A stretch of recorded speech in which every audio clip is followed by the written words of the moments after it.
Yeah, good evening, everyone. Joining from Nigeria. I hope we are good. That's fine. See us again. This is Smart Scholars Forum, and today is another powerful Saturday. Yeah, I hope we are here to learn again from one of our scholars. His name is Babajide, and he's a student of. I've forgotten your school. I'm so sorry. No problem. That's fine. Texas Tech University. Yeah, he's a student of Tech. Texas State University, PhD in economics. And one of the requirements for your graduate application is to have a standard test, GRE, TOEFL, GMAT for school. And it's very important that we have this session today. And we have here my friend, brother, a scholar, and an education years scholar actually. He's been here to take us today on preparing for your exam, your GRE, your TOEFL, and the GMAT. Yeah. So I wanted to join me to welcome my brother, my friend here, Babajide. Thank you so much for honoring our invitation. You're welcome. Okay, thank you very much. Okay, nice meeting you all. Okay, as I think the facilitator have tried to like introduce the kind of person I am, and I'm happy to be like to be here this morning. And the only thing I can say is I think the struggle continue. And one thing I always say most times is I'm here to just try to like talk about standardized exams, how you can write it, why you should write it, and how to excel in the exams. Recall my statement. The first thing I said, how, why you should write the exams. That's the first thing. I want to address three things. The first one is why you should write the exams and how to go about the exams. And the last one is that how to excel in the exams. You know, how to write the exam is in terms of preparation for the exams. How can you prepare for the exams extensively that will make you to come out very, very well? And why you should write the exam, because sometimes most of people does not know how to write the why they should even write the exams. Why are we writing GMAT? Why are we writing IELTS? I know several times people will ask me the question that why am I writing a GRE? Why am I writing TOEFL? Some people even write TOEFL and IELTS at the same time. No, there is no reason. Now the first thing I will say is regarding let me address the first one. Why are we writing these exams? What's the point of the exams? What are the likely departments that should expect his or herself to write the exams? Let me address the first one. We have GRE, we have GMAT, we have TOEFL, we have IELTS, we have SAT exams. But let me clear the air. For undergraduate students, I will advise and suggest that you should write SAT exams. Sometimes when you can have a very good SAT score and you apply to any school in the US, you can easily get admission very, very faster. And number two is that it makes it easier for you to get scholarship. You get that means that's the advantage of the first one I want to address is SAT exam. Because sometimes you may be hearing of people talking about SAT exam, you may be asking yourself that is there any need for me to write SAT exam? There is no need of writing SAT exam. SAT exam is basically for students that want to apply to undergraduates sometimes. That's for that one. Now the next one is the issue of GMAT exams.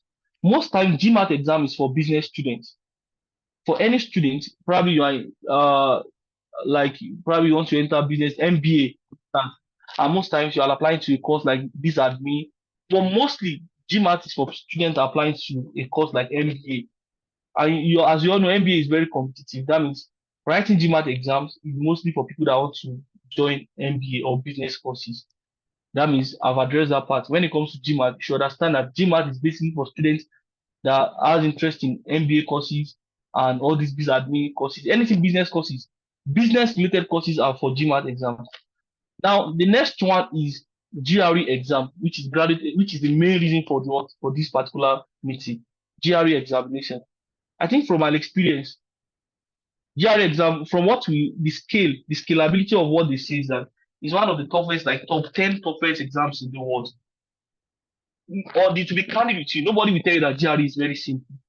I mean, personally, I will not tell you GRE is simple, but it can be simple when there is adequate preparation.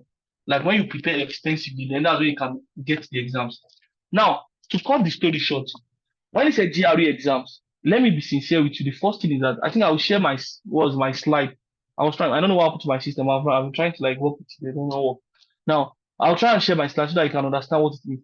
But when it's a GRE exams, you should understand that we just have three parts of GRE exam: quantitative, verbal, and analytical parts. You understand? Although for now, I think the facilitator even told me that probably they've changed the structure of the timing of the exam and stuff like that, which I'm sure another facilitator comes in to explain what does that mean. You understand? That means, but let me just tell you how to, irrespective of the structure, as a student, what are the things to do to pass the exams? What? Let me start with analytical writing. How to write the part of analytical writing. The first thing is that you have to be a very good writer. Like, I'm sorry, I'm coming. Can you please? You can see, but I think there was an inversion. Okay, I'm coming. Okay. Can you Yeah, see me now? it's good now. Yeah, fine. Now, yeah, and I'm saying now. Now, when he said analytical writing part, like how they want to test for your writing skills. But for me, let me be sincere with you. Before I go to the analytical writing exam, you can pass the analytical writing when you have a template already. For me, in the exams, I have a template for the exams. Like that, for me, I don't even think of anything in the exam because I know what I want to write in my introduction, what should be my body, and what should be my conclusion. Irrespective, as you are going to the exam hall, and I think I will share that template with the person so I can share with you.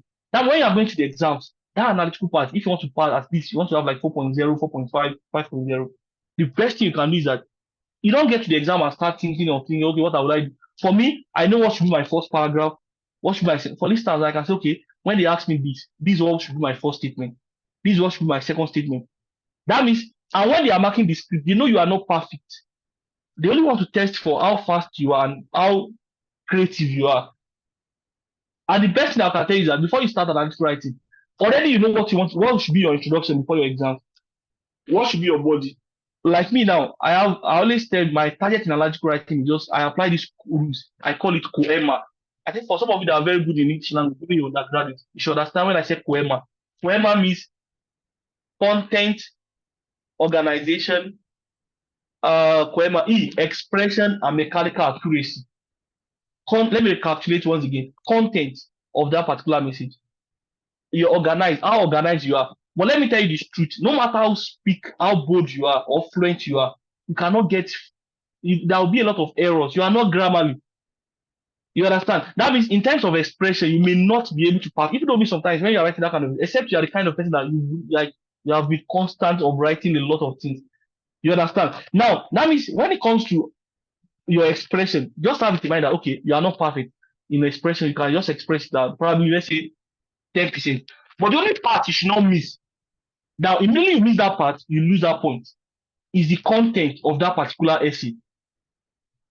Immediately you understand the content, then the next one is what? Organize of that particular message. And the last one is mechanical accuracy. You can correct those things. Me, there was a saying that says that try and solve anything that you feel like is beyond your power. You may not need to solve it. But the one you can control, try and address. And one of the things in analytical writing, one of the things you can control in analytical writing is the fact that you can control your mechanical accuracy. Sometimes in the exam, I intentionally use of English just to show them that I understand some word. For instance, now maintenance. You know, most of the time when you want to spell maintenance now, some of these comments, let me spell something for you so that you can get something. You know, this British English I'm calling maintenance. You know, when they say maintenance now, maintenance, you know, there's one guy said, I'm not sure, I can't hear you again. I think it's from his end, actually. We can hear you clearly. Yeah. Okay. Please check your network. Okay. Please check your network. So let me check for something like so that you can see what I'm saying. Now, when they say maintenance now, maintenance is I intentionally count some number of English that okay, irrespective of what I'm speaking in these exams, I've packaged my English down that okay, how to know maintenance, professor, accessories. There's some English that they know that most students did that mistakes in that. They know that students actually did mistake in those kind of things. But if you can actually correct yourself and make sure you use them in exams, then it will be very easier for you. That means as a student in exam, when you are going for analytical writing, I said you can only control 3 things. Let me come again so that I can all understand it. Poema. When I say poema, you should all see this. Poema, this poema. This is what you should see, sorry. Poema, Coema. For analytical writing, you can control your content, organization. But see this E, which is the expression, and you can control this mechanical accuracy. That means as far as you can solve this, and this, see this, It's only God. Like how perfect you are, how constant you are. But you know the scope in exams that sometimes that's why you see some people they are not good in English language. Sometimes when they speak, you feel like how come this guy pass analytical writing? Sometimes they pass it because of the fact that I'll just tell them some of my students that don't bother yourself about this. It's law. Just try your best about this. Sometimes they will check your content.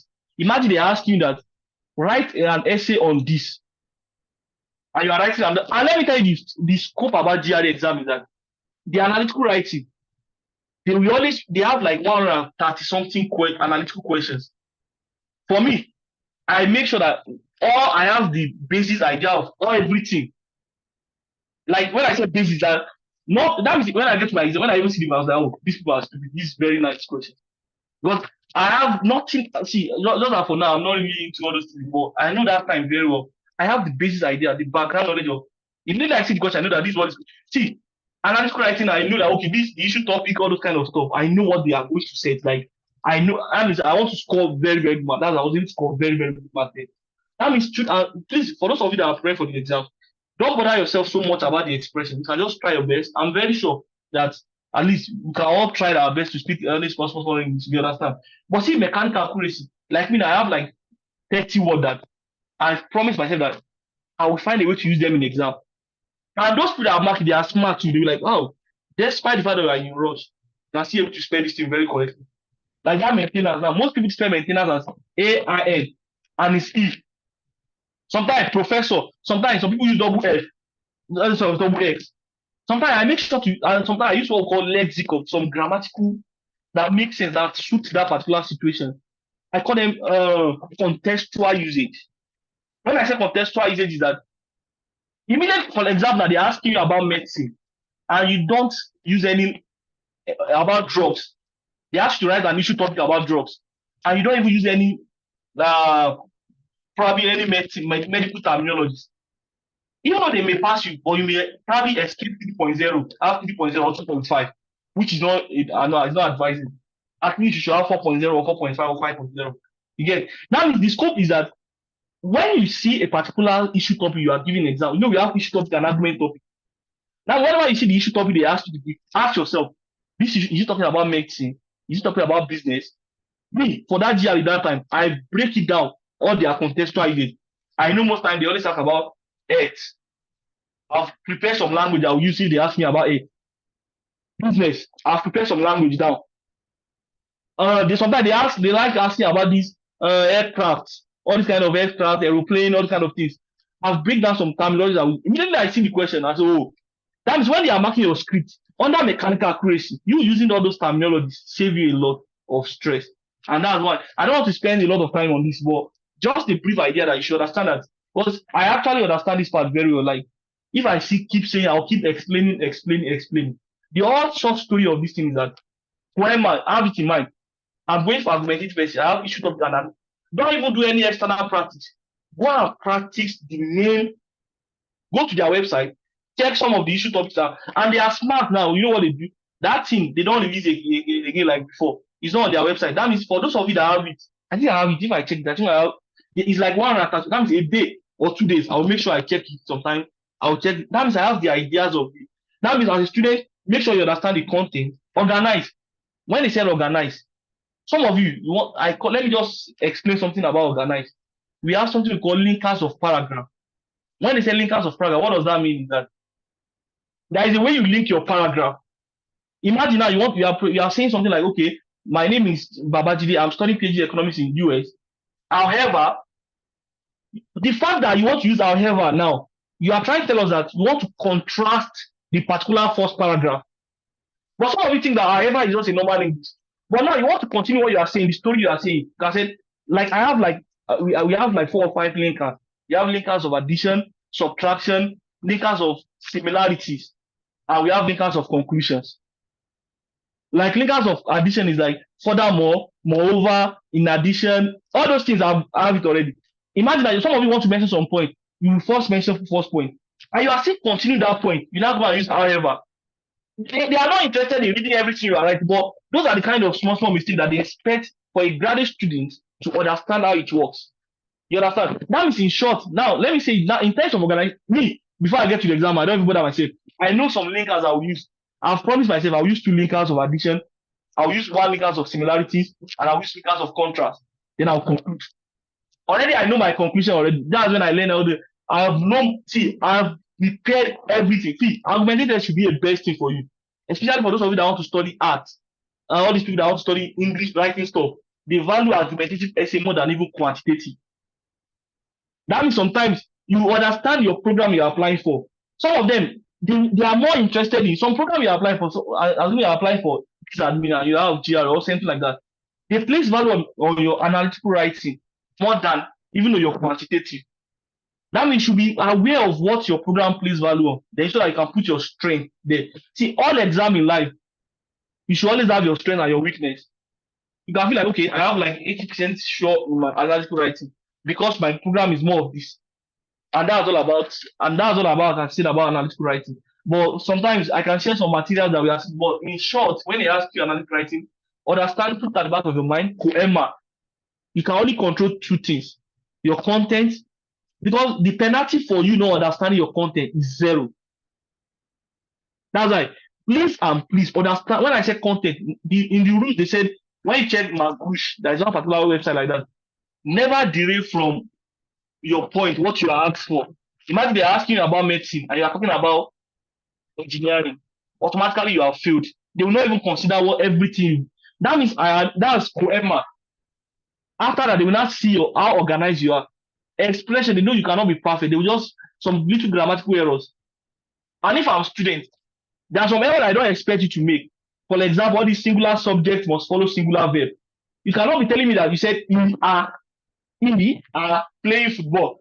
He is a singular subject. That's a mistake that when you make, even if I say you should not understand the expression, that does not mean that there's some brother that it's better you don't even make it than making it.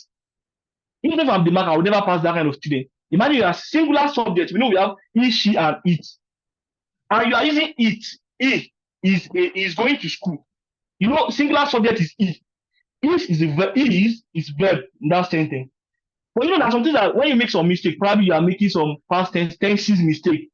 You can understand that, okay, probably because of where you are or the exam situation. But there's some mistake that, or you are using she for a male. You understand? But some mistakes, like for me, I don't like for you because I study what called, for those of you that are very good in, you can study, there is one particular book called A1 in English language. We have 50 commandments. I understand those commandments very, very well, and I know how to use it, especially when I'm writing. Like we have, go and check A1 in English language, we have 50 commandments. Like singular subject must follow singular verb, plural subject must follow plural verb. We have, whenever you have Giron, when they say Giron, is like playing, singing, dancing. That means anyone that follows Giron is a continuous tense. That means you cannot use past tense for that kind of work. All those kind of things, to be candid, I understand it those times. You get that means, please, as a student now, I want you to like try as much as possible to. That's for the part. That's for analytical writing. Now, not to waste time. The next one is the part of quantitative. For some of you that want to study chemistry, physics, mathematics, economics, all those kind of things, please, quantitative parts. Even if you are not good in math, whether you are good in math or you are not good in math, that does not. There are some topics that they are very specific. And let me tell you, me, sometimes the scope I use for the quantitative is that I've practiced this question that I know the range of the answer. Sometimes, let me tell you, sometimes in GRE exams, I get to a stage in exam, I feel like I lose confidence in myself. But what saved me that time is that sometimes when I'm guessing, I know what should be the range of, sometimes for each of the topic, I have what we call range of answer for each of the topic. And that's what works for me for that GRE exam. For example, you ask me about fraction. I know what most time what be their fraction answer. So go and check this thing I'm telling you now. Most of the time, whenever you see some question, you hardly see most of the GRE answer is always in fraction. And imagine they ask me that find x squared plus 4 this is this and that and that. And I see A, 5 over 10 over 5, B, 6 over 2, C, 1 over 2. Automatically, without even solving it, I'll pick 1 over 2. And go and check it. The 1 over 2 will be the answer. And that's how GRE works. You get the scope. I'm not telling you that you should now be guessing the exam. One of the scope I use is that, like, I pick each of the topics. I wish I can see this thing. each of the topic, I have some likely guess answer for them. The range of the answer. Sometimes they always ask about mean, median, mode, and they will connect it together. Use this question 14 to answer 15, 16. And they always ask about these quantiles in mathematics very well. But the scope is that without even solving GRE exam, sometimes it's not as if you have to be very, because some of you, and let me tell you the scope about GRE. If you are the kind of type that you like solving, any GRE question that you are solving and you are solving for like a page or 2 pages, that shows that you are not getting it right. You can waste all your time solving. That means, let me tell you the scope of how you can go about the quantitative. When you check the past question, you can say today I want to learn fraction and percentage. Just observe the trend of the answer. When you understand the trends, because I can tell you for free that no matter how prepared you are, you still get to a stage in the exam that you get confused. But if you are the first reason why you can pass GRE, apart from preparing for the exam, studying all these math, another way you can score very excellent marks is that is for so you see some people that are very good in maths, even more than me. One of my friends, very excellently good in maths more than me. But the guy struggled to even have very good score in GRE exam. But me now, sometimes each topic I have the likely guess answer for it. Whenever I see percentage now, whenever I see all these simple interest, or I know ratio. Imagine they are saying if Bola do this, Chinedu do this, and this one do this. Sometimes I will know what should be the answer. The only thing sometimes that I find it difficult is that sometimes when I see something, I will like, okay. But most of the GRE maths exam, sincerely with my God, that whenever I'm solving it, immediately when I see the question, I should have something, oh, this one should be like this. I'll try it whenever you are preparing for the exam now. I want you to try it, study what I'm saying now. That, okay, I learn fraction. Let me check all the past question on fraction. You will see that the answer will be something similar. And funny enough, they don't check. That's why I don't bother myself. Whenever I see this topic, I guess I can bet you, despite that I have high score, I guess a lot of things in that exam. It's because I'm not perfect. See, sometimes their question is, let me tell you why their question is hard. We call it abstract mathematics. And that's the most difficult thing. They will not ask you that find x squared plus 4x. Abstract, something that they will tell you, if aeroplane fly and fly down to this and that, if you are not smart, you just you keep drawing aeroplane in exam, you'll be like, where is my answer? You get this scope. That means please and please. The first strategy I can give you for quantitative reasoning is that go and know the specific likely answer and study very well. And one of the things I used to study is that you can use comprehensive mathematics first before you start main past question. Especially for those of I don't know whether the same comprehensive I use, but remember that time, like first to like 10 pages of like page 50 of comprehensive, all this, they will not ask you all this long reading, all these indices and co. They will not ask you all those things. You understand? Just understand the ratio proportion very well. If study work for 10 days and it takes all days to work for 15 days, I mean that one is even the simplest. I have a click for that one. Without even solving that. If immediately you ask me that someone work for 10 days, this one work for 5 days. That is the way I minus it that time that I will just say, okay, this should be the answer. And that's why you see some of the students that they do all this kind of cowbell. You'll be surprised at how come they get this. Apart from the fact that they practice past questions. You know what assisted me that time that I remember when I was in secondary school, like I participated in all these cowbell competitions very, very well. That means sometimes those kind of techniques, sometimes it's not as if you cram all the past questions. What they tell us is that whenever you see percentage, the answer should be with this way. Whenever you see this, although we practice the past question, but we know that whenever we see this what should be the answer. Whenever you see this what should be. That means for quantitative part, the only thing I can say from that part is that please and please use comprehensive to have the basis. In case you leave comprehensive mathematics to understand some of the basis, then after that, apply your reasonable count down in exam and just be finding a way to solve standard mathematics in a wrong way.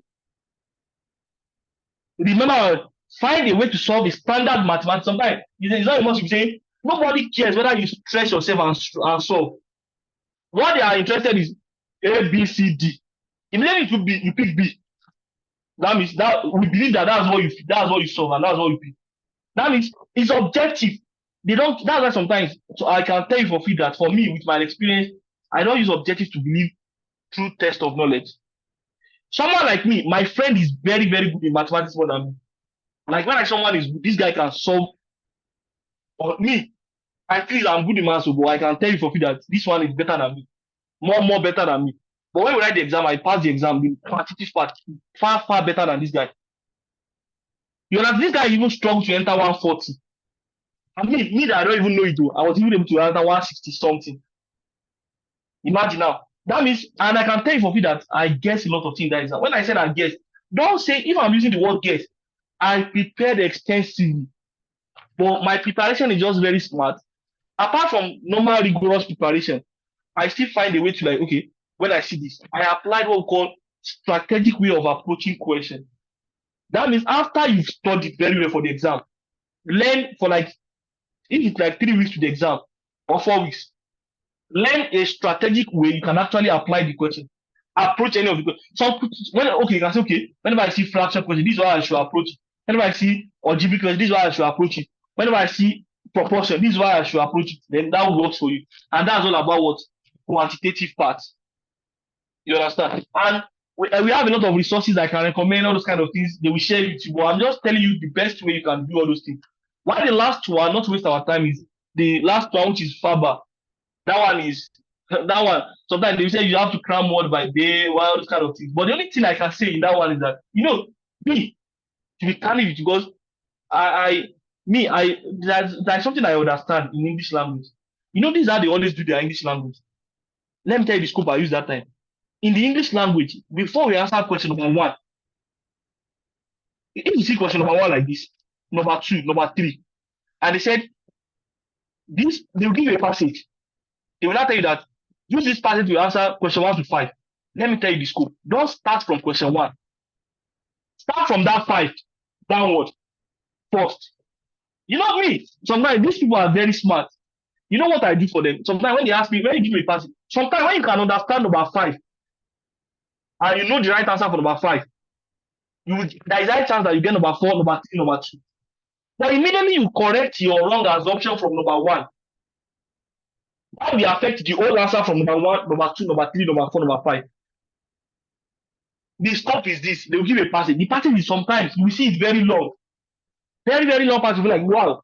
Don't confuse yourself. Just calm down. If I'm you, before you even read the passage, just glance through number 5. They say use this to answer number 4, 5, 6. Me, I will not even bother myself. Most time, I don't calm down to read the passage. The only thing I do is that after I finish, and this is how I planned the exam, I was like, okay, if I was able to finish 30 minutes before the time, I will glance through some of my passages, some of my this, some of my this. Already I have planned to the exams. GRE is all about plan and strategy. If you are not strategic and you prepare very well, then you can get it wrong. See what I do. Sometimes when they give me a passage, I'll just go to number 5. I'll check number 5, 4, 3. See, when I know answer about number 5, number 4, I'll now come to the passage. I'll just glance through it. And I'll get the whole, everything. But some of you, because you are in rush, they will make number 1 very simple. You will look like it's very simple, but it's the hardest. You can see that number 1, they say, you see the passage, they talk about farming. And the first question will be, who is farmer? But because of that, you see farming, the first one say, A is the answer. You click A. I can bet. Immediately you click A. That number 1 will affect your answer. But it's hardly you lose when you start from number 5. Number 5 cannot affect number 4. But when you are smart, but that's why, in short, let me just say this. But number 1 is connected with. Number 1 is connected with all this number 1, number 2, number 3. And that's it sometimes. I'm telling you how to answer passage parts. When it comes to passage in Faber reasoning, you see a lot of passage there in the exams that comes into your questions. Whenever you see the passage, just try and check the passage very well. Sometimes it depends on who you are, the kind of person you are, you get. But just try and check the passage very well, read it very well. Sometimes when they say use this question to answer number 10 to this, just start from the back, then go up. And that's for the passage. But when they send the synonyms, antonyms, although sometimes I will tell you some general advice regarding the exams, regarding each of those things. But when they said when it comes to synonyms and antonyms, all the kind of things, for me, I use what we call positive connote and negative connote. What did I mean by that?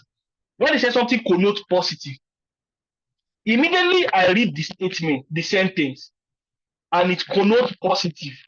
I use 3 things to identify synonyms nearest to me. Immediately I read the message, the passage, and I feel like the passage is talking about positive. Probably you're telling me that Jide is intelligent and hardworking. He now underline the word intelligence. Automatically, from that sentence, complete sentence, I can observe that it's a positive connote. It sounds positive. That means I will now be checking the option that, okay, is there anything that sounds positive sometimes? And then I said, A, stupid. B, let's say flabbergasted. C, they use another big word and I don't understand it. You feel like they say someone is, or you know, this person that for them to say this one is intelligent, automatically is not a stupid person. Then you now be battling with two options. Then you can, okay, let me just go for this. I'm telling you how you can actually get all this. You don't, sometimes you can cram 1,000 words still yet. One will not drop. Although I will tell you all those things too, but I just want you to understand, irrespective of what you see, the word, don't be expected to see the same word you practice. But how do you, irrespective of the word they use in the exam, how do you want to do it? And you know, the one good thing about this thing is that when you train yourself with that kind of things, by the time you practice for like 3 months, nothing they want to set for you in that exam, you get the answer right. Because you've practiced with that kind of lifestyle. Me now, I'm used to what kind of, I'll just check. Now, I'll tell you number one, how to identify synonyms. You can use positive or negative connote. Or sometimes they said, this guy is speaking in a way that I don't understand. That one shows that he's trying to, is similar, proximity to what we call, this one is going to negative. Then you can look for a negative word. If that one does not work, what is another way you can use? Contextual usage. When I say contextual usage, that this sentence, this complete sentence, is this something about politics? Sometimes they can be asking you that some words, some answer will be correct in synonyms, but not the perfect answer for the question they ask you.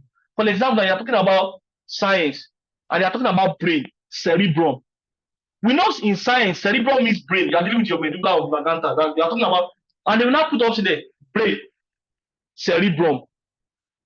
You know, normally we know brain is still the same thing as cerebrum. But the perfect answer for that particular question is cerebrum. Because, but when they now said, Jide is a medical practitioner that is very, very intelligent. You now underline the word that is very intelligent using his IQ. They underline the word IQ there. A, brain. B, cerebrum. Automatically from that sentence, you can understand they are talking about medical stuff. Although picking the answer brain, you are still correct. But the question is, that's not the perfect answer.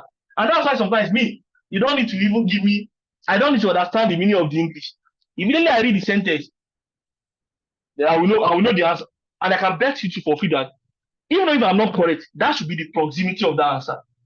Any word you want to use for me, as far as you, except you just say, no, Jide, what's the meaning of flabbergasted, what's the meaning of sophisticated? And I see that I can tell you, I don't know the meaning. But as far as you can use that particular word as a sentence, that's end. I give you an option and I ask you to pick one, I will pick correct one and I'll get the answer. That does not mean that some of that, oh, this guy is very good in English language. This guy is, no, I'm not good in English language. I'm just trying to like apply wisdom here. That means as a student sometimes, I'll teach you number one, how to identify. Don't bother yourself, me, they say I have to count 1 million words. I have to count 1,000 words in GRE. Don't bother, those things are not the case here. The case here is, how can you, whenever you see these particular questions, synonyms and antonyms, me, although I cram word, I cram those things, but me, I can tell you for free that I'm used to this kind of thing. Whenever I give a particular, even in my class in graduate school sometimes, there was a day I was asking one of my classmates, I said, please, there is one thing sacrosanct. See the way I use you are talking about, the guy is talking about labor. I was not asking the guy that, what is the role, what is the sacrosanct role of labor in business? Sacrosanct. When you will understand that word, sacrosanct, even if you don't understand the meaning of sacrosanct before, we are talking about sacrosanct rule of something. Sacrosanct rule of something. Automatically, the answer should be the importance of that thing in labor. That means the first way I teach you to understand a particular sentence, that's the first one I teach you. Sometimes I talk about the contextual usage. I talk about the positive and negative connotes. Why the last one is understanding the meaning. If you are lucky, you are smart. Probably you've practiced the word. That means if you can apply these three things, irrespective of whether you cram the word, whether you don't cram the word, you excel in the exams. I've talked about passage, how to identify passage. Always start from the last one. Question 5, 4, 3, 2, 1. That's about passage. Synonyms and antonyms. All those things. I've teach you 3 ways. The first one is contextual usage. This thing is talking about what? This thing is talking about what? And that's all about this. And that's all about what is it? That's all about synonyms and antonyms. Another thing they can see ask you is what is all this fill in the gap. Like, and fill in the gap, you can always, let me tell you one thing. Sometimes, and another fill in the gap, and the last one is grammatical errors. Probably they are giving you grammatical. Sometimes, let me give you a lesson. There's one thing called proximity law. That's why I will advise anyone who want to understand, I want to like very understand this. Understand the 50 commandments in English language. Then you are good to go. You get this scope. Now, when they say proximity law, imagine they said teachers with X is, that means teacher, my principals and students that's coming to school. My principal and students with X that's coming to school. A is coming to school. B are coming to school. We call one law proximity. Although we know my principal is a singular and student with X, but the proximity law that says that the nearness is what you consider. You don't consider the principal. That means the answer will be is coming to are coming to school tomorrow, because the student there is plural. You understand? That whenever you see my principal and student, those are kind of law that you should understand. We call it proximity law. Another law is what we call pluralia tantum. Yes. What does that mean is that ordinarily some word they have X, physics, mathematics, they end with X, but they always follow singular subjects. Mathematics is why can't you say mathematics are my best subject? No, it's wrong. Mathematics, despite the fact that mathematics has X, but you see that mathematics is my best subject. Those are kind of, you know me, I don't know, for me personally, let me just say this generally for me, like the way I study my own, and even when you enter graduate school, sometimes it's not about being the most intelligent. What we are interested in is how smart you are. Graduate school is about how smart and how you are able to create a particular problems. See the way I'm applying all this now, I can tell you for free that it's even now that I have the presentation, I have to sit down. I've never pressed system for the past, because I'm enjoying my summer very well. But that's why I'm telling you all this, that that's not like I studied. But if I still carry it now, I can still pass the exam. Because those are kind of things I use it to make life easier for myself. And that's why even though in graduate school, for example now, when people are struggling, they said, Jay, what is factors affecting demand? When all of you are saying, factors, me, I was just like, okay, you raised to power 4, say square well. Price of other commodity, period of festival, population, fashion, advertisement. You know, those are GRE has teach me a lot of sense on how to read very, very well. And lastly, now let me now round up everything. How do I do that? The first one is that whenever you are going for the exams, for me, as far as Nigeria is concerned, I don't know how smart you are, but we advise that prepare for minimum of 2 months and maximum of infinity. Why I say minimum of 2 months, maximum of infinity, that you can prepare for 8 months. For me personally, I prepare for 7 months. Like, even though more than, like, sometimes I struggle a lot, like I have to prepare, because one thing about me is that I'm scared of failure. But let me tell you the scope of this thing. Despite when I prepare for 7 months, I still failed first attempt. When I said I failed, don't think it's total failure, but I see it as a failure from us. I was like, I feel like I need to have more than 320, 330, 3 days. I have to now sit down for it. I cry for it. Then I now have very good score the second one. That means I'm just telling you this to encourage some of you that have failed the exam before. That's not the end of life. Everyone fails. Even though me, I prepare for 7 months and I still go for the exam and I still fail. That's number one. Number two is that, mind you, no matter how confident you are in yourself, don't go and just, because dollar is very high now. Don't just go and pick money and say, I want to go and register for the exam, and you fail. Number one, prepare adequately, like minimum of 2 months and maximum of 3 months, or of infinity, probably 4, 8 months, 7 months, 9 months. That's fine. Number two, when you're going for the exams, is that for everything, especially just try and use relevant material. Relevant material is that don't go outside too much and go and be study. Try and use relevant, something that will assist you. Like, use something that can actually work for you very, very well, that will assist you to, like, and most time use their material, check their website.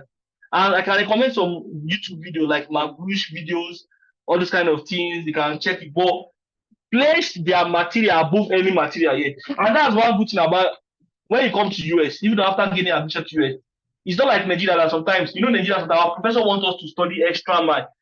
In this place, if they say that when I write my first exam in US, let me tell you the scope. They asked me that what is economics now? Me, I was thinking that it's like Nigeria that sometimes when I ask me what I have to give them 100 definition. I was like, let me give them 10, 15. When I give them 10 or 15, they will still give me 5 marks.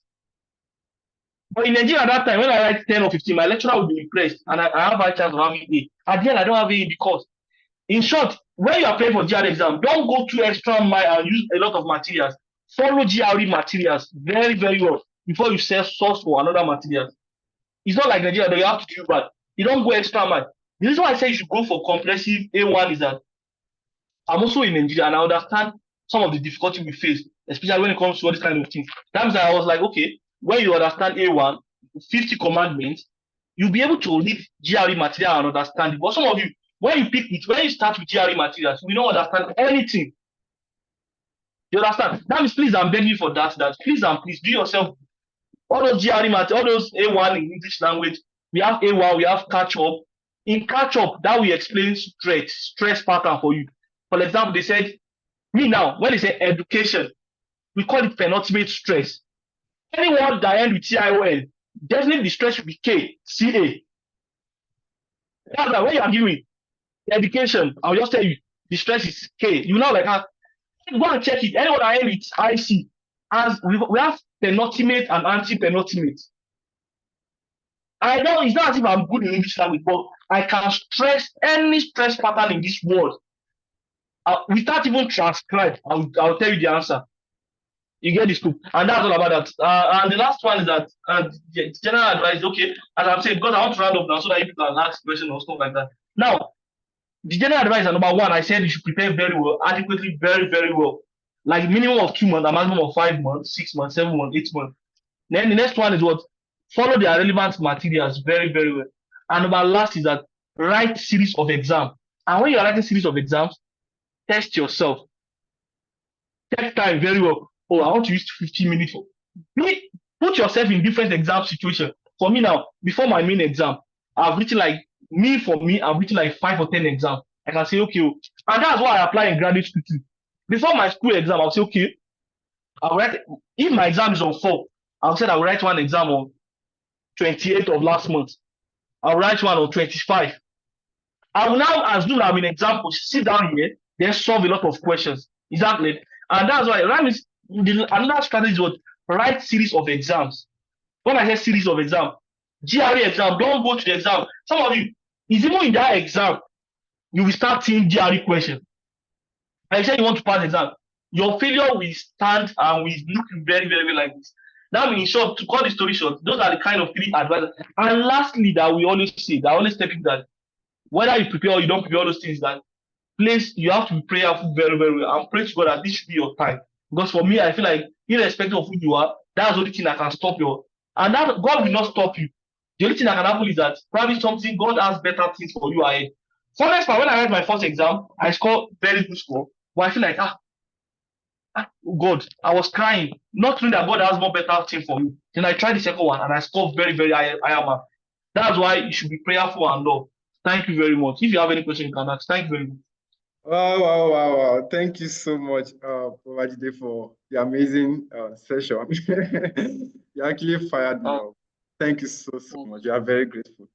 Yeah, so we're going to take question now. But before we take question, I want to invite Esther for the new structure that you talked about. Yeah.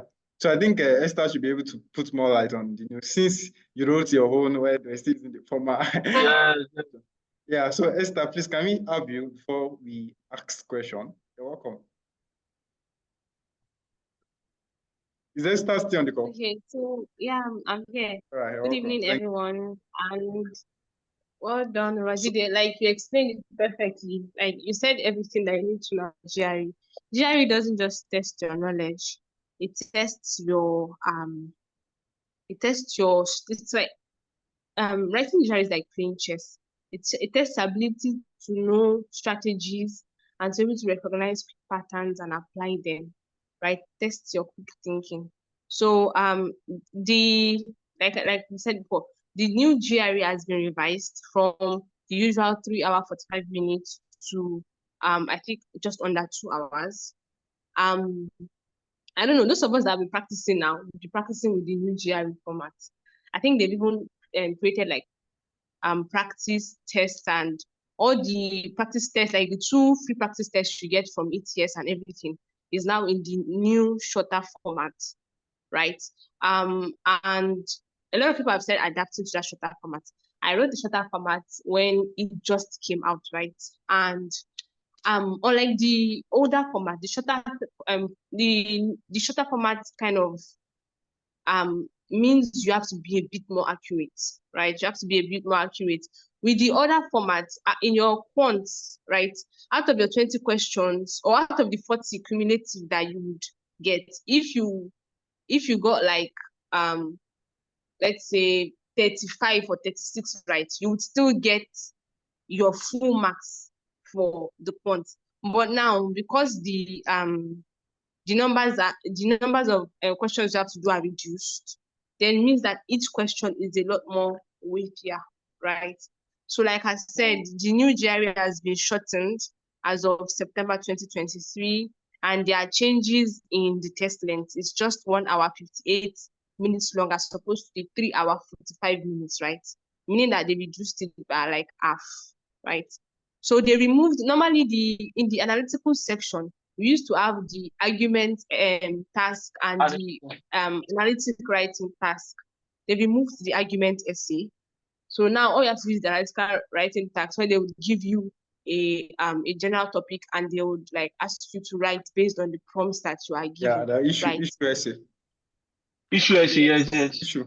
Yeah, the issue essay, yes. Then normally the former GRE, you would have 5 questions, right? After the article writing, and one of them was the experimental or unscored section, right? And you wouldn't know which one it is. So you would have either 3 quants, 2 verbal, or 3 verbal, 2 quants. So if you get 3 verbal, one of the verbal is experimental, right? Or if you get 3 quants, one of the quants is experimental. They took out that entire thing completely. So each question, each section you get counts towards your final score. Then the 10 minutes break that they put after, like you did your first verbal, your first, I think you do your first 3 sections, they give you a 10 minutes break, they removed it. Meaning for that 1 hour, 58 minutes, you are powering through, like you are writing. There's no break to calm your head. Let me drink water, let me walk, let me try to speak to God, call my spirit. There's none of that anymore. You are writing for the next 2 hours straight up. Then each section, each section before usually had 20 questions. But what they've done now is that they've reduced the quants to 27. So one section would have 15 questions, I think. Then the second quant section would have 12 questions, right? Then the verbal, they also reduced this from 40 to 27. I think with the same format of one section would have 15, the other section would have 20, right? So so what we will get now is that your first section is analytical writing, 1 issue task essay, you would spend 30 minutes. Then for quantitative reasoning, you get 2 sections, a total of 27 total questions, and you would spend 47 minutes. So for the 15 questions, you will get more time than for the 12 questions. Now for the verbal reasoning, you have 2 sections, 27 total questions, and you will be spending 41 minutes. In the old ones, I think if I remember well, for 20 questions in verbal, they gave 30 minutes. And for 20 questions in quants, they gave 35 minutes. Now they've reduced it to a total of 41 minutes, and they will split it based on the number of questions that they will give you. Then they also changed like the time that they usually like deliver your test. So once you are done with your quant, you will see your own official scores without your analytical writing being marked. Before, it usually takes them 10 to 15 days. Now it takes them 8 to 10 days, right? But there's no really much difference in the old and the new GRE. It's still the same GRE. The problem now is that each question is more weightier. Remember, the lesser the amount of question, the lesser the more weightier each question is, the lesser the amount of questions for your scores to be distributed, because GRE is still scored over 340. So your 70 marks, because really I think GRE has a benchmark of like you can't get less than 260 in GRE. If you get 260 in GRE, just so you wasted your money. But like that 80 marks, I think that benchmark 80 marks is being carried by a lot less questions than before, meaning that each question is a lot more weightier. So you really don't want to make as much mistakes in this one, right? Before you had 40 questions, if you made like 5 mistakes, you will still get a good score. Now with 27 questions, if you are making 5 mistakes, it will not end well, to end in tears. And then the same thing for the verbal. Yeah, I think that's pretty much all you need to know about the new test. The same strategies still apply, the same everything still apply. Just know that you also want to reduce your margin of error. That affected me actually, because I was one of the first people to start that new GRE. Even pained me that I wrote the new one, as I just done the old one.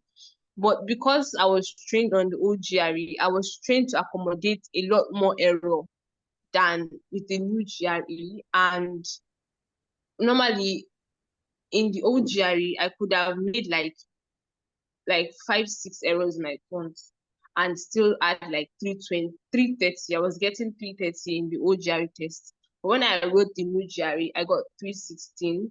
It was actually my points that suffered.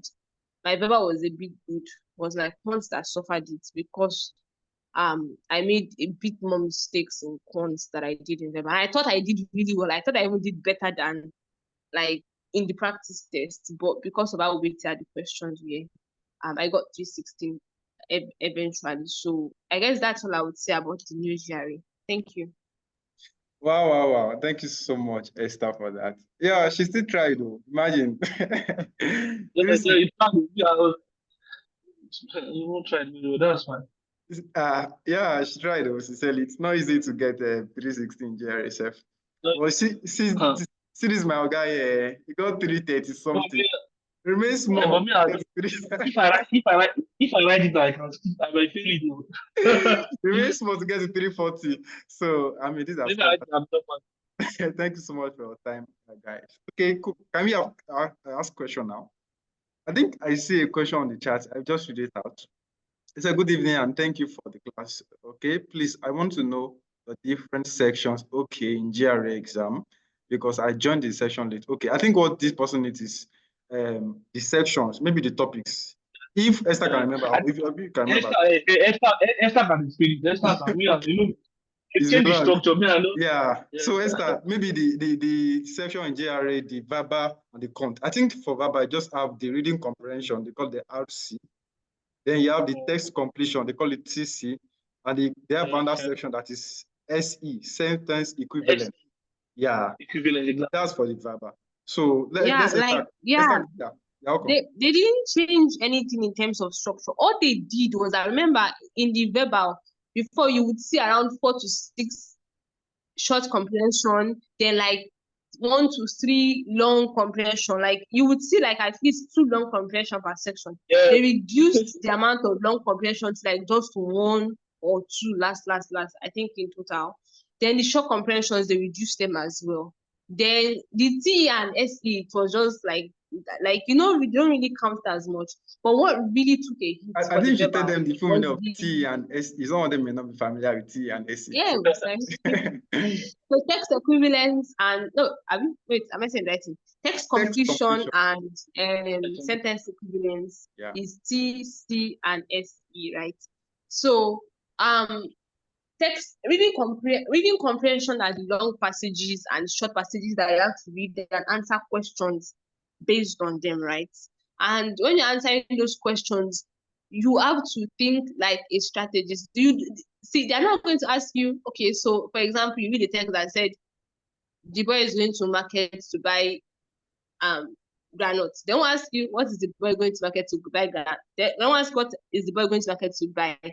They will ask you something like, what do you feel about granuts in the context of the fact that the boy is a young boy? Like, they won't ask you something Yeah. so obvious. Whatever they would ask you would be so simplistic Like that you'll be thinking, inference. "How is You this have to so infer. simple?" Yes. Nah. Like, the questions would be so simple that because your mind is a scholar mind, you might miss the minute details, or Yes. they will be Right. so hard that you would miss the fact that they are hard. So you have to train yourself with verbal to think, to think.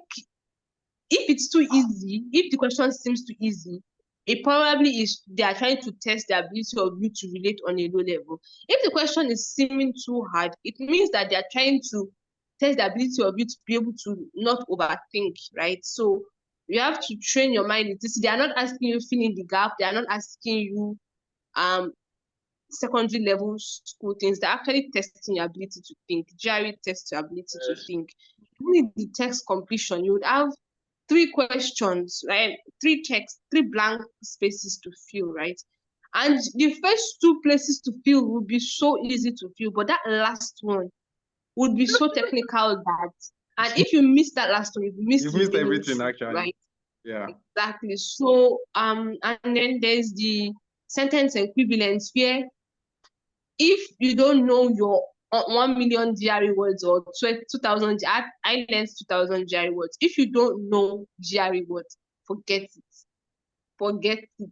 Because that, like, there are some words that are synonyms, there are some words that are linked to each other, like banal now. Like, banal means boring, banal, quotidian, all of them together. So that's what makes verbal so tasking. Yeah. Verbal tasks, yeah. Then for quantitative doesn't test your PhD Sorry, level Esther, before you go mathematics. to con, let me add that for the text completion, you have 1 blanker, you have 2 blanker, you have 3 blanker. Okay. Yeah. You know, there are some questions that I have just didn't want 1 blank. yes, I didn't want to add too much Yeah. information because, like, I felt like Bajida had already, like, explained structure and everything. Like I said, Yeah. the structures are exactly the same. Mm. Really, I want to start doing practice. Like you said, emphasis on practice. If you guys minimum, like, first start, like, I don't know if you emphasize that, first start by taking a test question to see where you are. That first test question would either destroy your morale or really push you up. Anywhere you are, you pick up yourself and go. That first test question will make you question your existence. And if you really graduated with your first class, it would be the board. Yeah. Right? Yeah, and like it will, and if, like, you're all scholars, if as a scholar, if something like that really crushes you, it means that you have to put in twice as much effort. So it lets you see if the verbal or quant is your weaker link. Like for me now, I knew that I wouldn't struggle as much with verbal. I feel like as if they didn't even change the structure of that this thing, I would have gotten almost a perfect score with that verbal. But like I don't struggle as much with verbal, but I knew that I struggled with quants. Like I struggled with all this engineering, mathematics, and everything.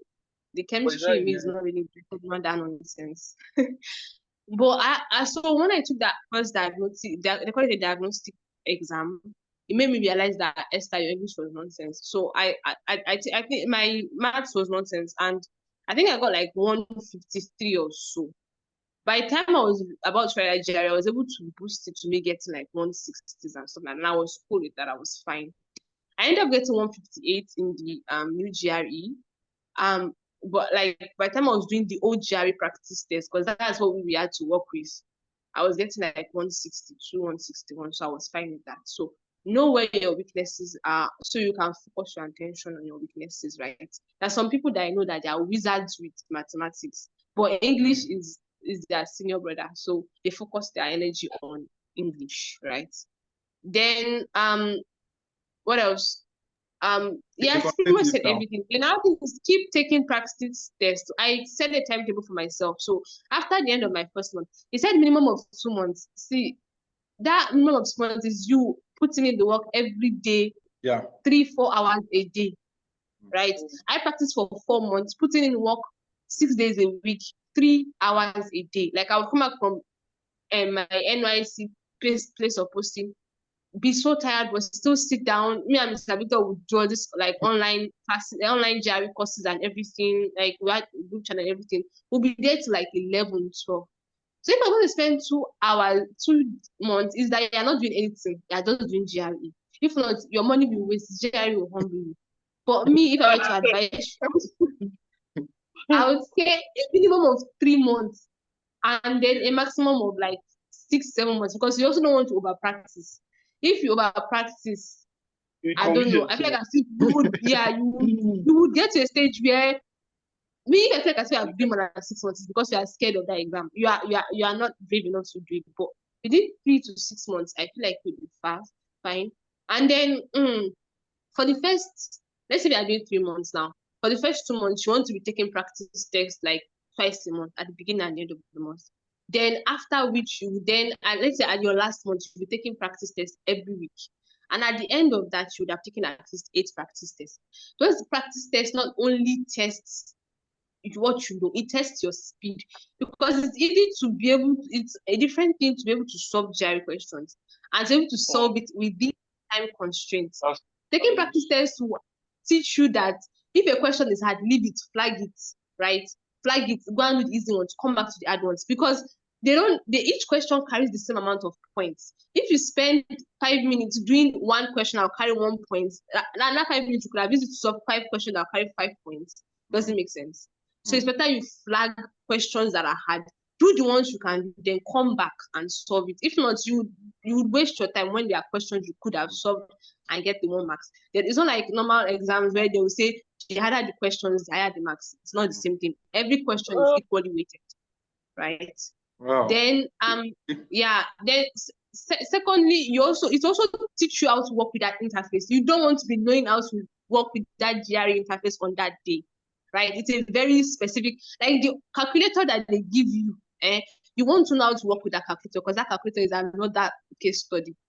So the more practice tests you take, the better you are with that interface.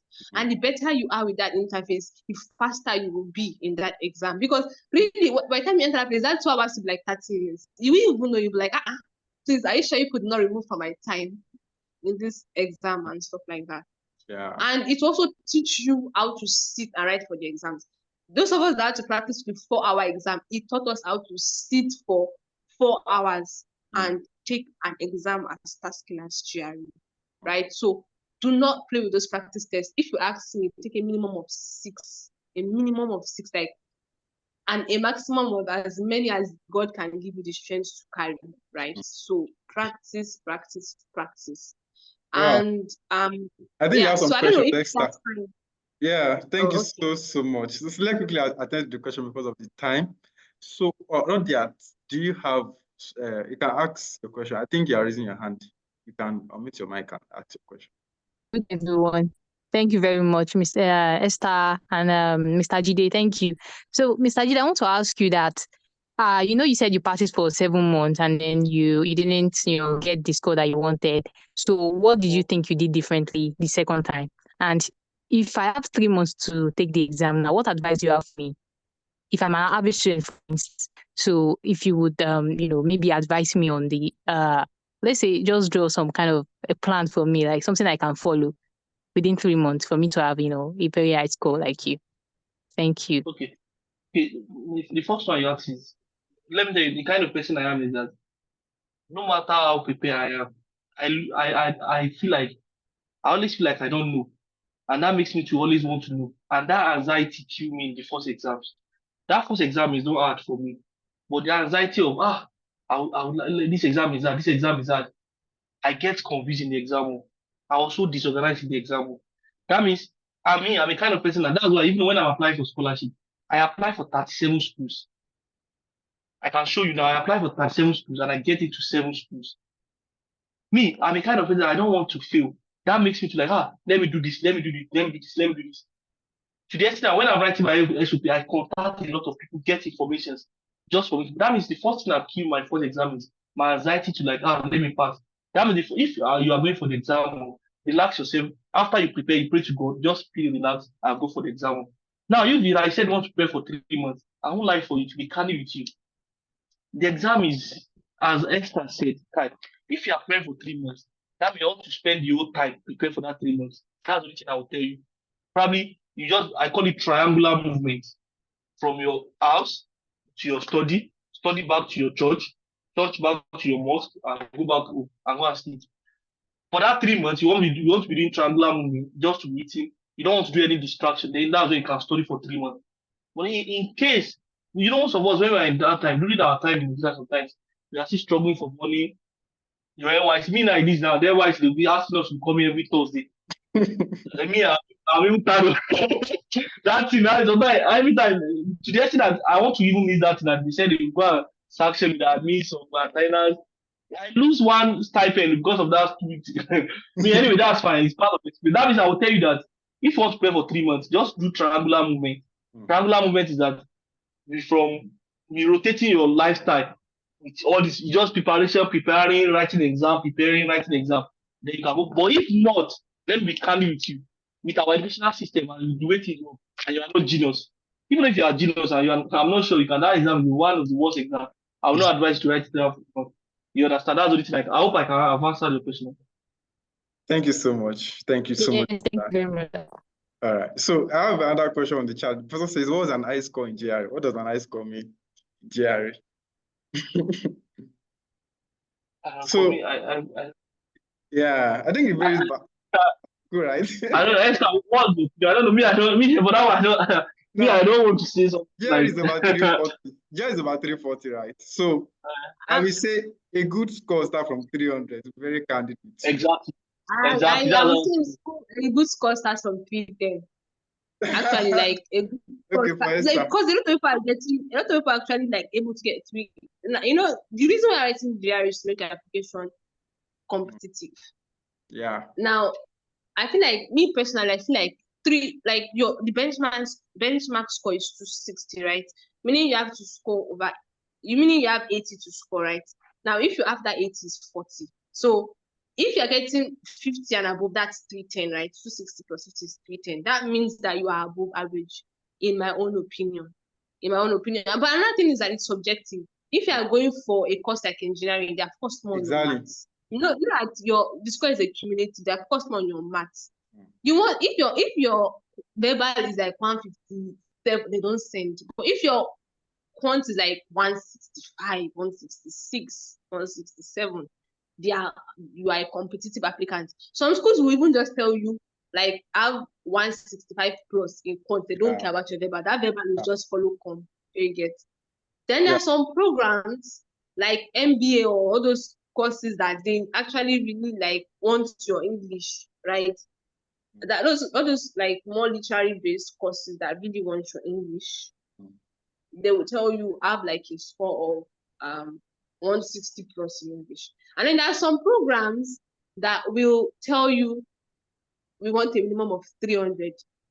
Remember that Mr. P, remember that inter-house something that you attend for that school that gave us paper that we did that we bother to do it. That one that Tolu is going to. Remember they told us that they want a GRE for quants. For the chemistry department, they wanted that was University of Missouri, right? Missouri Tech or something. Is it I don't know. Yeah, I remember. ST. Missouri Tech. Missouri S&T, yes. S&T, yeah. yeah. So I think for me personally, if you're writing GRE, you know why you're writing GRE. If your list of schools, a lot of the schools are requiring GRE, see their emphasis on GRE. If your list of schools don't require GRE, or if like your department don't require GRE, use the money for that thing. So really personal, that's my own personal opinion. Let me buttress your point. Let me buttress what you said. There is one particular girl. I don't want to mention her name. She actually scored 3 yes, 3 in GRE. As we carried myself, they have built admission to Harvard. So we didn't get to where? There is a particular girl. Like GRE scored 3. Wow. And they admitted the girl to Harvard University. Harvard. Normally, Harvard said Harvard, yes. And there's another one. The GRE is 3. They admitted that one to Cambridge. Cambridge was But now, one thing I'm saying here is that sometimes we have different story and different destiny. Mm. That means as a student sometimes, and one of the things we learn in graduate school, I pray most of us you put now. You understand that everyone has different story to tell. Mm. Your own can be different. Mm. Now, irrespective of what your score is, you can create your own story. Now, as a student, anyhow you score, as far as you put your effort, and that's what you should learn from life. That's one thing I learned in the US that sometimes what you are called intelligent in Nigeria, you get it, you understand that your intelligence is nowhere to be found. Mm. My life, I can swear, in this life, I don't do anything more than study. Mm. But I can tell you that I still struggle a lot.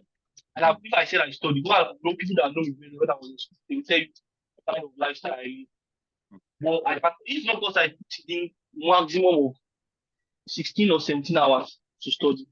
Mm. Just study, go back, wake up, study, go back. That's how I was able to like survive the program. But to be candid, a lot of people, many people that I think they get fully funded after getting it, some of them use the funding. Wow. I can when you get it, most of you understand. And sometimes some of them will even have the funding and they will have everything more.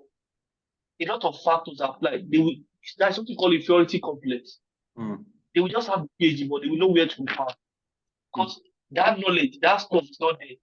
They will be that inferiority complex will be the one that will keep them throughout their stay this year. Wow. But people are told they that is this life is ideal. I'm just saying this because sometimes whenever I see students, like I always do like this thing is not this journey is something that when you sign it for it, you know that it's not for free. Mm. Or it's something that you decide to sign it for one goal. Sometimes you feel like really now, I'm just the only one inside this house now. Nobody's here with me. I have to I only have my book and my God. If you're the kind of guy that you don't like God, you feel so emotional down, you just kill yourself. People sometimes commit suicide in the US. Asians come very well. Sometimes they will feel so sad and go and commit suicide. Some professors in here, when they ask you to write something and you are unable to write, they will not manage you. They will tell you failure. That's all. You understand? That means I'm telling you this thing as a student that you always anything you have to create your story by yourself. Your own story can be different. Sometimes you see some people that they want to send them away from graduate school. They will just come from nowhere. God will just take over and they put them for learn one thing as you're coming to graduate school. That means have it at the back of your mind that it's not as smooth as the way you perceive it from that place. It's a very but you will enjoy it. You'll be proud of yourself. That's the only enjoyment. Your parents will be proud of you. Your colleagues will be proud of you. Your guy will be proud of you. Boyfriend will be proud of you. Girlfriend. But the truth is, there is a lot of secret that you yourself you don't know. It's when you enter the program, you feel like, I signed in for bad. I want to keep myself. Yes, that means I'm just saying this just to motivate the others that irrespective of what your score is, that girl can tell you that this girl wants to give up. Wow. But this girl is a very she has that like tenacity to move on. I was surprised. This girl only applied. This girl came to Yale University, Harvard, but she's speaking Harvard now. Even with me, I can write like that. This girl, I'm not sure that I don't even get into Harvard. Imagine me, this girl get into like all this. I don't know. But when I see this girl, so the statement of purpose, I was like, even if I'm the one giving scholarship, and I can tell you, even though me, I cannot write. I don't know how because I don't write, but I feel like that moment, I'm not able to write what to write in this. Now we have different story to tell. Imagine that girl has that. I have 3 weeks. I can even if and I'm very, very sure. Like probably you see on it, you see I'm very because she posted on it. Just observing probably when she traveled to me. Because she's a very people like to post it and repost it. I told someone like I was so that means I'm telling you your students here. Irrespective of what your result is at the moment, just keep consistent. See me, I always apply this to consistent and talk to people that are better than you. Share your ideas when you get to graduate school. Talk to people, share your ideas, share your problems. I mean, I'm very curious of learning. I go extra by to learn. I call you brother just to get some information from you. Don't be so proud. Some of you they will test you. Hi, Jay, please can I teach you how to write down? If you don't reply for you, you'll be getting that. I'll just be laughing. I've tested some people that there's one particular girl, probably this girl, you listen to this voice of one, Sarah. Her name is Sarah, very, very intelligent, is now in Canada. I test this girl for like 3 months. Before she now replied me, hi, Judy, how you do? I begged for mentorship. This girl if this girl write anything, she will get the scholarship. She apply for anything, she will get it. But I want to know what is this guy doing special. I have to keep testing, sending happy Easter message, sending happy Christmas message. One day I was just look, this guy just time, and since that day that me and this guy talk is a good transformation in my life. And probably people have known of this guy. Oladimeji Shotunde is another scholar that gets into Cambridge University. These are people that I've been testing them, calling them, they will not pick my call. But one day they will pick my call. That does not mean that they are that better than me. But they are people that they know what you don't know at that time. Now you have to listen to what they are saying. And that's one of the things you can use to survive graduate school. Graduate school, GRE. And that's why if I take GRE this thing, I don't learn from one person. I learn from more than 100% for this GRE that you are saying. That's why when I'm talking, you have to listen because I'm not only saying what I know, it's a combined knowledge. You understand? And that's all I can say. Thank you very much. Wow. Thank you so much for that. Thank you for that. I think that was a booster. Thank you so much. Okay, Chidima, please can you ask your question? Okay, thank you, Jide. I see that most of these chemistry departments, they don't need GRE, but they will say is considered but is not required. Is it necessary for me to still try it? And I have 3 months to practice it. 2 months, I'm not doing anything. I want to use 2 months to invest on it. I'll be living triangular life, but I need materials. Like you made something about A1 materials. Where can I get it from? You know, let me tell you one thing about chemistry for Nigeria here in the US. Nigeria has a very good history in chemistry department in the US. That's what people don't understand. Most of Nigeria that come to US, they perform excellently well when it comes to chemistry department. That's why sometimes, even though without your GRE, you can still get it. But let me tell you this truth. If you don't have GRE, start messaging some professors now. If you are lucky to have the professors, understand what they want and they are researching. Don't think that I will just apply and get it. I know a lot of chemistry students because Nigeria student has high percentage of chemistry performance in US. I was telling some of my friends today that it's chemistry. Why do you see that some of them get into chemistry? Go and check on Mingo. You see chemistry, I don't have GRE, I don't have GRE.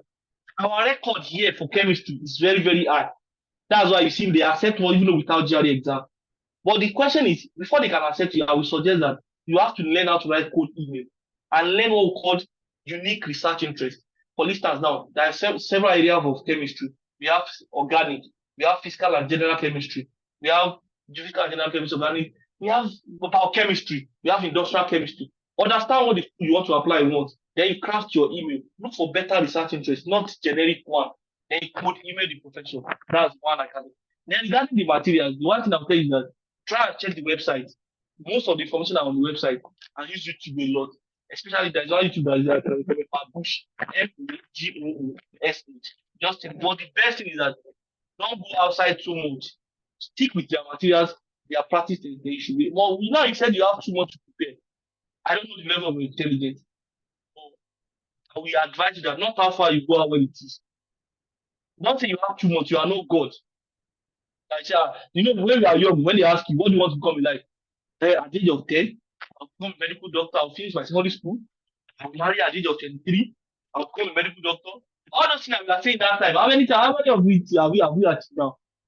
Most of us say, oh, I'll be better, die. Number one, actual strike in Nigeria will kill your life. Number two, probably there is no any admission. You apply, you write jam, you don't get admission to university. That means don't say it as if you are God, you know what your lifestyle is. You only plan that, okay, but if you are confident enough in yourself, that I want to live that triangular life, and if I say triangular life, you don't have to do something intensive reading. When I say intensive, we have sometimes some week, I call them peripheral, that means outside the extensive, exogenous. But when I say the intensive reading is that reading that when you sit down for 2 hours, you find it difficult to even remember your name. Reading that you have to be very, very focused and be strategic and consult people. And sometimes it's not about intensive. Look for mentorship, someone that can guide you, someone that has examined in exam before. Then you are good to go. I think I've answered your question. Thank you so much. Thank you so much, Baba Jide, for that answer. Okay, let me quickly rush because of our time. He said, okay, I want to join Smart Scholar. What email should I attach? Okay, send an email to smartscholar@gmail.com. So the R is double. Smart Scholar. So that's Smart Scholar RR@gmail.com. Okay, the next one, let me just rush through. He said, good evening. My question is that can I decide whether to write the OGRE? No. At this point, you can't decide again. Sorry, there's a window period they gave. So now it's the new GRE. Sorry about that. So last year, I think they gave people option to write either the whole GRE or the new. But right now, you can't decide again. So it's the new GRE you have to write. Sorry about it. All right. So someone also said, can you list the materials as okay? So there's a mentorship group, like I said, the Smart Scholar mentorship group. So if you join the group, there's a separate GRE prep group that we had people that are preparing for GRE too. So please, if you want to join Smart Scholar, just send an email to smartscholar@gmail.com. And you'll be added to a GRE prep group where you can get all the materials. All right, I think that is all. I don't know. Okay, Esther wants to say something very briefly, please. Okay, sorry. You. So I wanted to like add something to that person I was asking, is the new GRE better than the old GRE? Okay. Like, is it harder? No. The issue I had then was that I was used to the old GRE.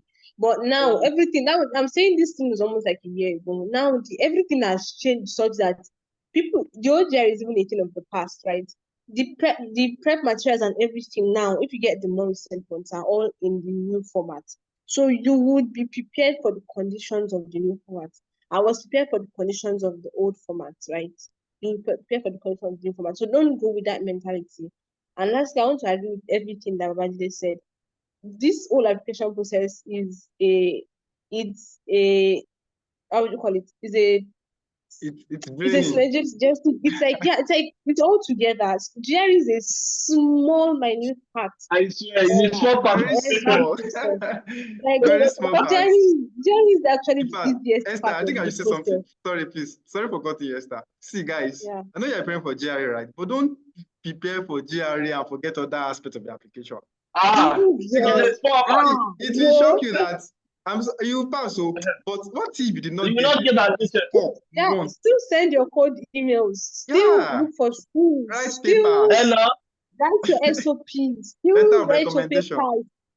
And that is what makes GRE hard. The fact that you still have to keep doing all these things while preparing for GRE is what makes the process so hard. If I had the opportunity to just sit and write GRE, please, they will even be owing me marks. Sure, you get, but I was going for NYSC. I was serving in my PPA. I was writing emails. I was reading for GRE. I was the president of my CDS. I was going for nonsense meetings. It was a lot. So that's what makes GRE hard. The fact that you are living your normal life while still preparing for GRE. If it was that I was in the house, eating, sleeping, waking up, ready for GRE, please, I would have been ready in a month, right? Or 2 months. Let's not bad. 2 months, but yeah. So it's a minute part of the whole process. Like the application process is a holistic process. Yeah. Most schools might not even look at your GRE as much, right? The schools that didn't even need my GRE, the schools that I wrote GRE for, none of them gave me admission. Right? Even paid me. But I used my TOEFL, actually. My TOEFL, the school that needed my TOEFL. But that GRE, none of the schools that I submitted GRE for gave me admission. Right? Just the TOEFL. So made me wish I didn't write GRE, but I'm glad I wrote the GRE because GRE elevated my level of thinking. But yeah, it's a holistic process. So don't neglect everything else and focus too much on GRE. So yeah, I wish you guys good luck and Thank I wish you you guys so much. Thank you so much, Esther. Thank you so much, Bajide. I mean, it's so amazing. Thank you for thank you for setting our time to talk to us. I mean, thank you so much. We sincerely appreciate you for coming to us and bless us. Yeah, you blessed us this evening, actually. Thank you everyone for joining the meeting. So we continue on Saturday. Saturday is another powerful time. We're talking about publications and conferences. Yeah. So please, I want you guys to also join that meeting on Saturday. Another powerful scholar is coming from the US on Saturday, actually. And you guys will be fired. I tell you, I can assure you that. So please, if you want to join Smart Scholar, like I said before, send an email to smartscholar@gmail.com and attach your CV. Very important. And you'll be sure to get a response from us. Everyone for attending the meeting. I think I'll be stopping the meeting now. All right. Have a wonderful evening, morning, afternoon, wherever you're joining from. Thank you.